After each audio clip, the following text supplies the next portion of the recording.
আমি মাটির একখান ঘর বানাবো, খেজুর পাতার ছাউনি দিব, বাঁশের খুঁটির বেড়া দিয়ে মহাকালের ঘুম ঘুমাবো।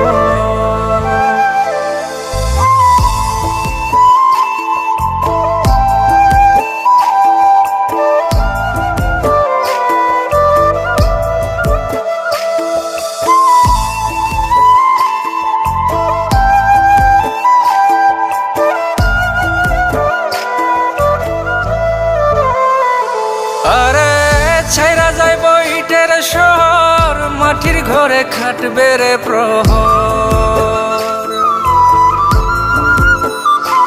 আরে ছাইরা যাইব ইটের শহর, মাটির ঘরে খাটবে প্রহর। মন মহাজন ডাকলে পরে চোখ খুলিয়া সুভাগ নেব।